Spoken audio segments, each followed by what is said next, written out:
Good morning, everybody. I'm John Vallone. You know, climate change is a powerful issue.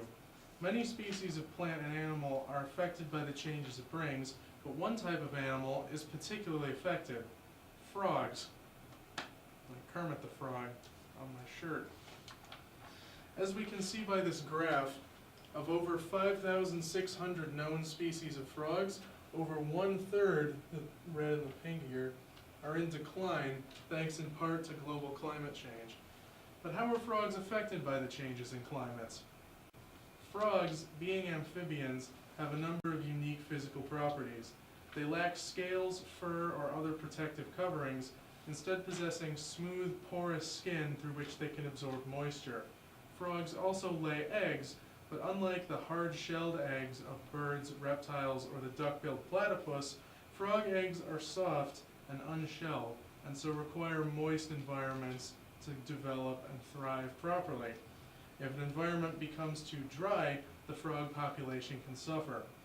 For example, as climate change causes the earth to get warmer, droughts become increasingly common in regions such as Yellowstone National Park, where frogs that lay their eggs in ponds used as breeding grounds.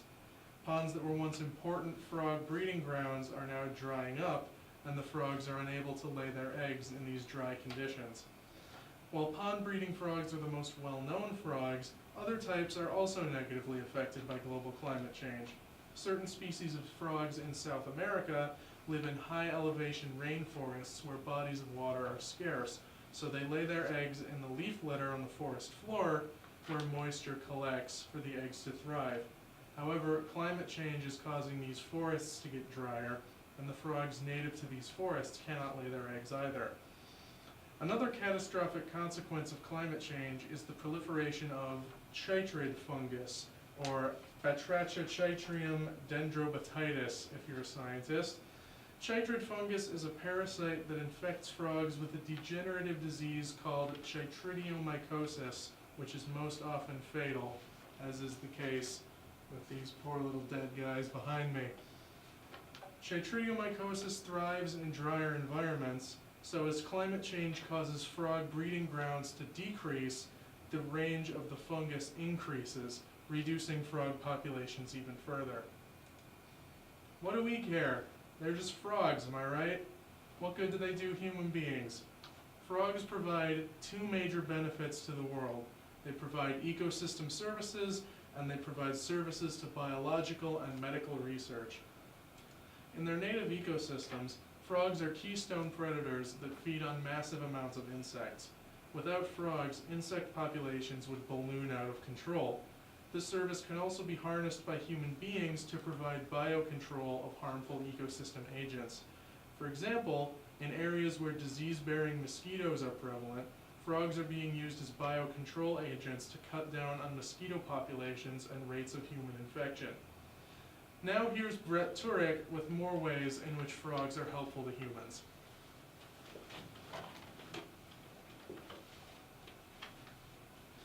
Thank you, John. Yes, in addition to the ecosystem services and the biological agent properties frogs possess, they also provide humanity with a wealth of knowledge when it concerns the medical field. Frogs, being an ancient species, have developed common traits with other vertebrates, and these traits help reflexively when we use frogs to study other species. Now, why do that? Why use frogs to study other species that are not necessarily frogs? Well, in addition to the commonalities frogs share with many species, frog eggs are incredibly useful. Certain frog species provide eggs that tend to be larger than other creatures. Larger eggs allow for multiple advantages. They are easier to collect due to their visibility by the blind eye, which is not something true of all species' eggs.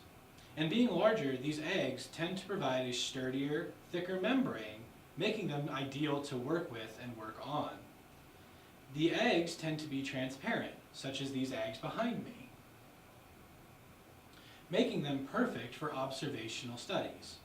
By injecting and extracting proteins and chemicals into frog eggs, a scientist is able to see the changes that occur.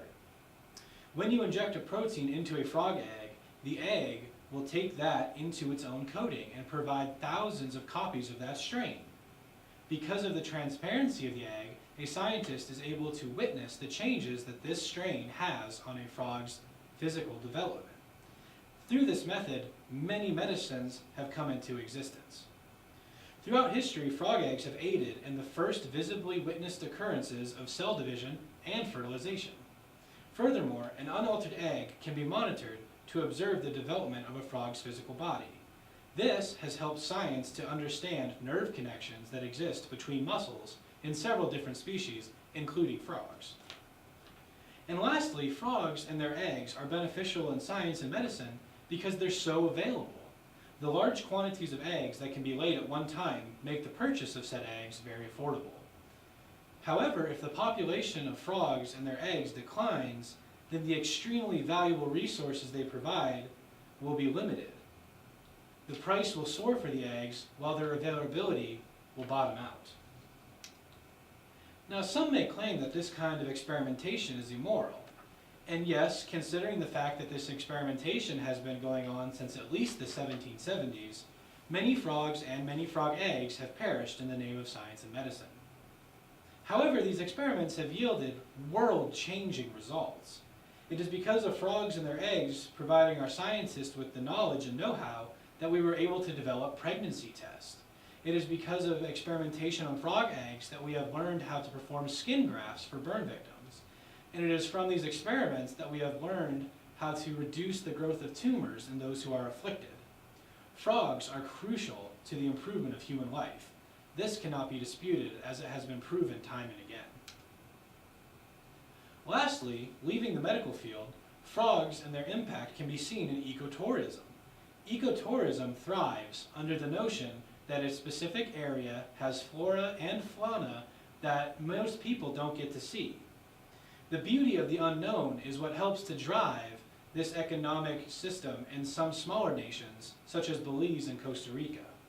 If populations of frogs and their eggs disappear due to global warming, then there will be a dramatic economic effect on these smaller nations. We hope that we've convinced you that frogs are very beneficial to humankind. And that their disappearance from the Earth and its ecosystems would have terrible ramifications. Thank you. Thank you.